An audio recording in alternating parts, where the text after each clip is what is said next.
I had just set my keys down for the first time when I heard a suitcase rolling outside my door. The sound was steady, not rushed, like whoever was out there already knew where they were going. I stood still for a moment, my hand resting on the edge of the kitchen counter, listening to it come closer and then stop right in front of me. I had been inside the house less than an hour. I hadn't even taken my coat off yet. My name is Lauren Hale. I am 32 years old. I bought that house on my own. It took longer than I expected, and more than I planned. I worked my regular job during the day and took on small bookkeeping work in the evenings, keeping track of every expense in a way that became routine over time. There wasn't a single turning point, just a series of choices that finally led somewhere solid. 3 weeks before I closed, I realized I was short. Not by much, but enough that it mattered. I called my sister and explained it carefully. She had $100,000 saved. I wasn't asking for anything permanent. I told her I would pay it back, with interest if she wanted, and we could put everything in writing. She said no. It wasn't an argument. She just told me she didn't want to get involved. I remember sitting there after the call ended, looking at the numbers again, already thinking about what I needed to adjust. I found another way. I always did. The knock came a second time.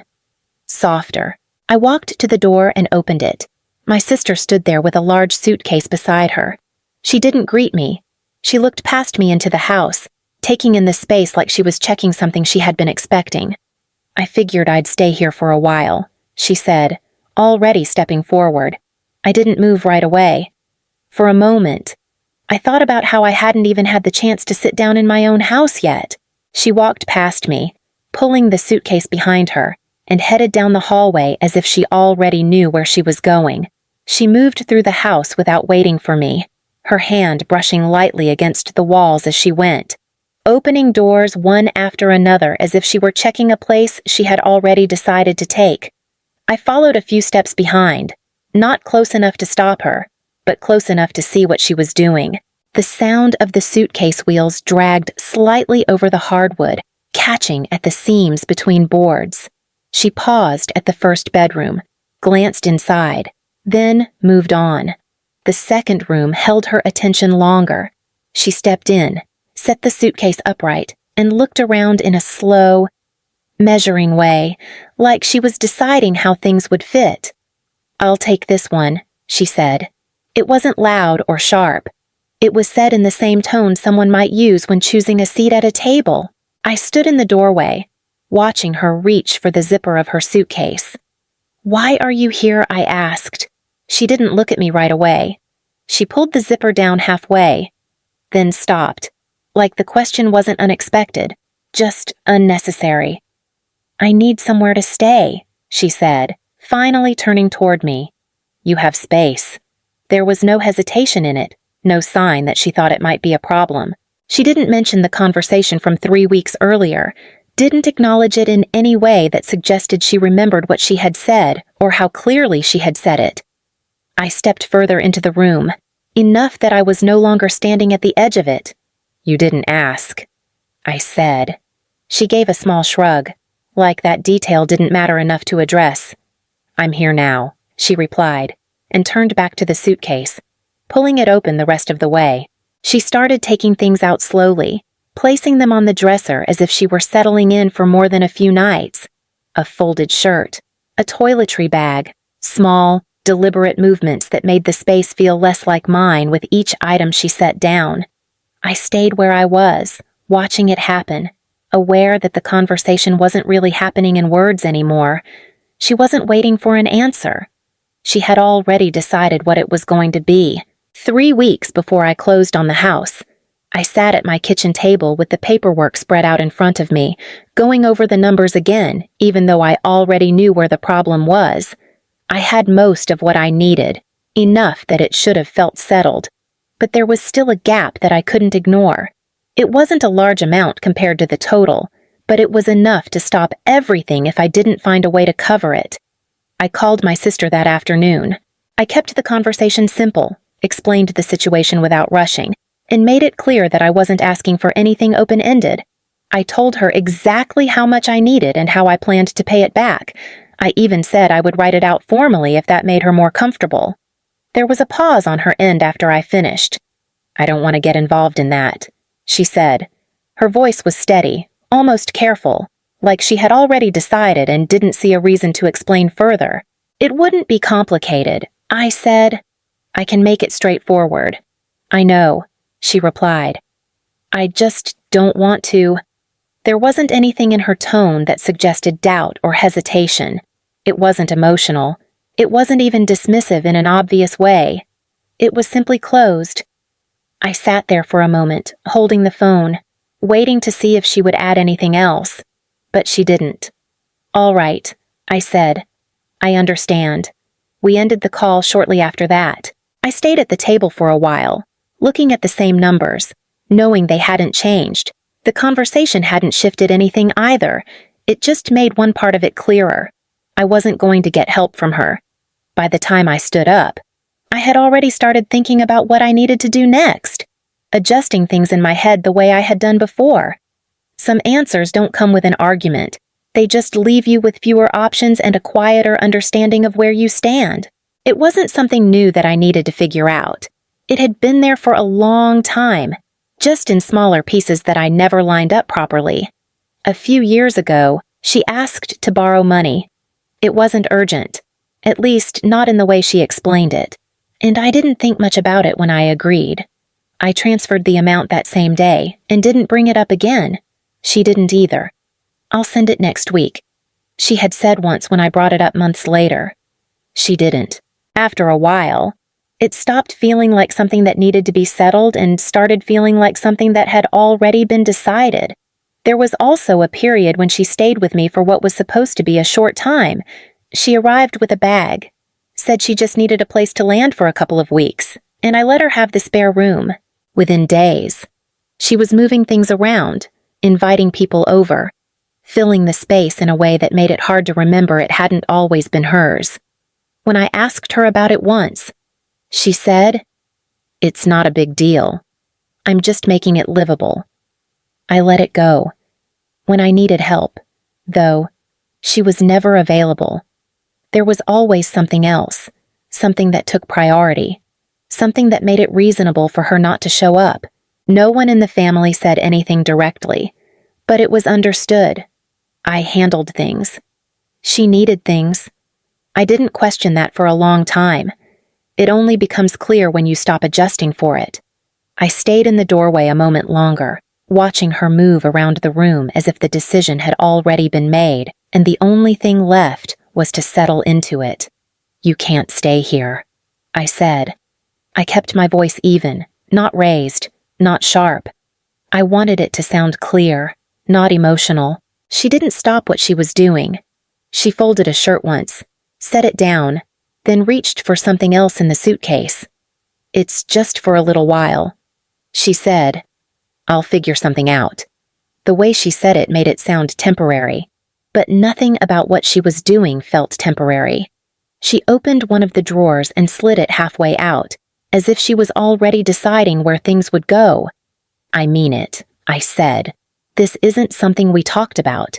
You can't just show up and stay." She glanced at me then, just briefly, like she was acknowledging that I was still there, but not really reconsidering anything. "You have the space," she replied. "It's not like I'm asking for anything complicated."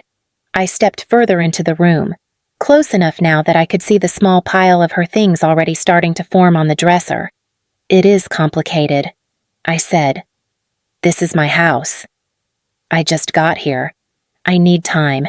She let out a quiet breath, not quite a sigh, more like impatience. "You're making it bigger than it is." Then she turned back to the suitcase and kept unpacking. I stood there, feeling the space shift in a way I hadn't expected. It wasn't loud or confrontational. It was quieter than that, but it carried more weight. She wasn't arguing with me because she didn't think she had to. She thought this would settle on its own. I realized then that saying no once wasn't going to be enough. She wasn't listening yet. Later that evening, I noticed she had already moved things in the kitchen, shifting plates and glasses into different cabinets as if she had decided where everything belonged. The calls started that same evening.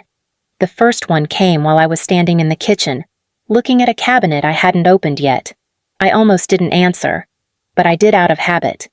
It was my aunt. She didn't ask how I was or anything about the house. She went straight into it.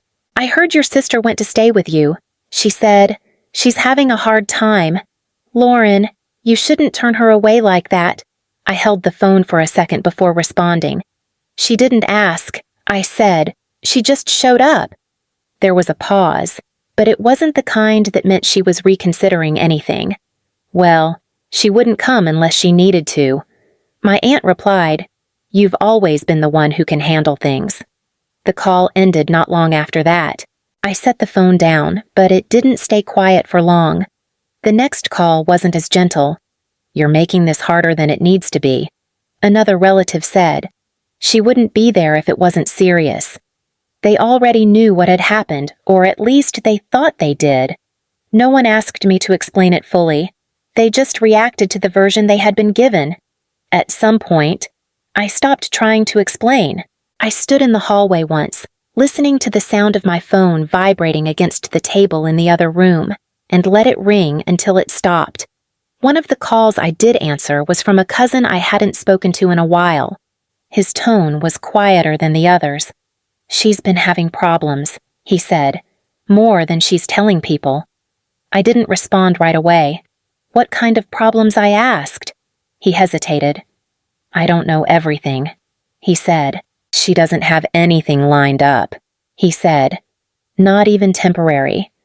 After the call ended, I stayed where I was for a moment, thinking about how she had walked into the house, how she had already started unpacking, how little she had explained. It wasn't just the situation that felt off. It was how prepared she had been to make it mine. The next morning, the house felt different. It wasn't just that she was there. It was the way everything had shifted around that fact, like the space was already adjusting to her presence. I could hear her moving in the other room, opening drawers, closing them, the same steady pace she had the day before. I stood in the hallway for a moment, thinking about what my cousin had said, and then I walked to the doorway. She was sitting on the edge of the bed, looking at her phone. "What's going on?" I asked.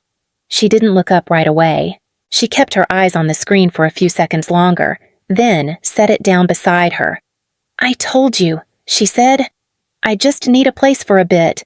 "That's not everything," I said. She gave a small shrug. Like the details didn't matter enough to go through. "My lease ended," she said. "Things didn't work out. I'll figure something else out soon.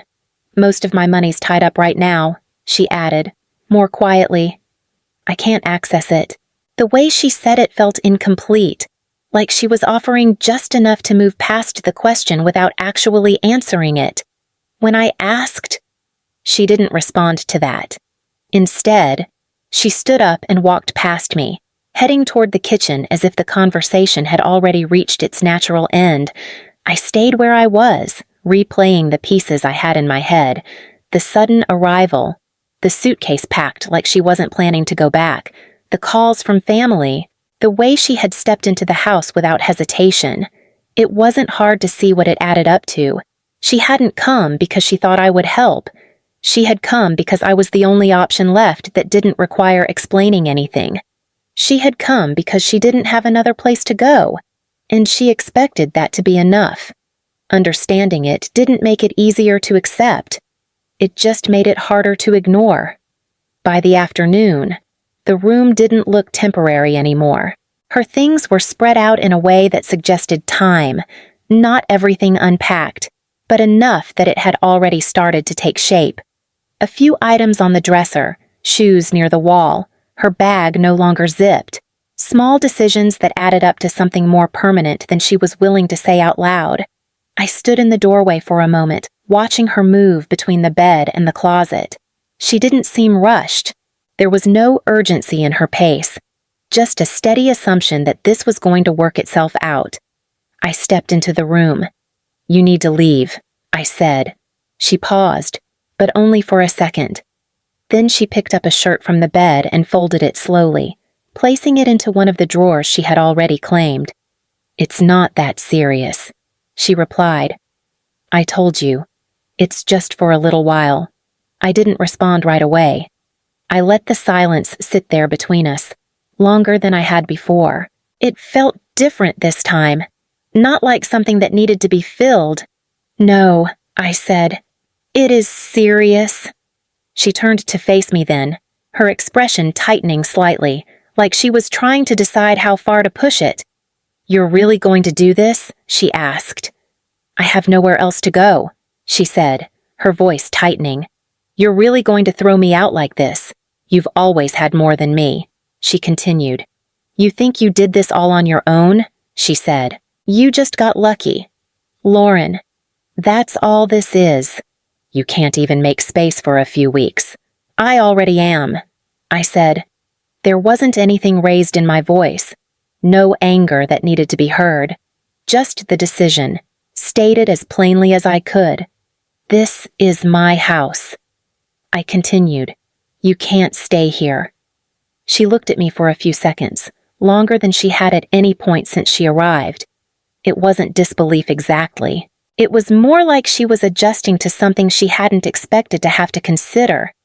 "You have the space," she said again, but this time it didn't carry the same certainty. "That doesn't change anything," I replied. Another pause settled between us. Then, slowly, she reached for the drawer and closed it. She picked up the shirt she had just put away and placed it back on the bed before folding it again and setting it into her suitcase. She didn't say anything else. I stayed where I was, watching her pack in the same quiet way she had unpacked. It didn't feel like an argument ending. It felt like something being returned to its place. 2 days later, I heard knocking again. It was firmer this time, not the kind that waited to see if anyone was home. I was in the living room when it started, sitting with a stack of papers I hadn't finished sorting, and I knew before I stood up who it was. I walked to the door but didn't open it. I stayed just far enough back that I could see the shadow through the glass. She wasn't alone. I recognized my aunt's voice first, lower and more controlled than before, speaking through the door like she expected me to respond. "Lauren, open the door," she said. "This isn't how you handle family." My sister didn't wait long before adding her own voice. Her voice wasn't as steady this time. There was something strained in it, like she had already tried other options that hadn't worked. "You're really going to leave me like this," she said. After everything, I stood there, listening, feeling the familiar pull of it, the expectation that I would step in, explain, smooth it over the way I always had. "I'm not opening the door," I said, keeping my voice steady enough that it carried through the wood. There was a pause, then a shift in tone. "You're being unreasonable," my aunt said. "People are already talking about this." She added, "This doesn't look good. She just needs a place for a while." "She can't stay here," I replied. My sister let out a short breath, sharper this time. "So that's it," she said.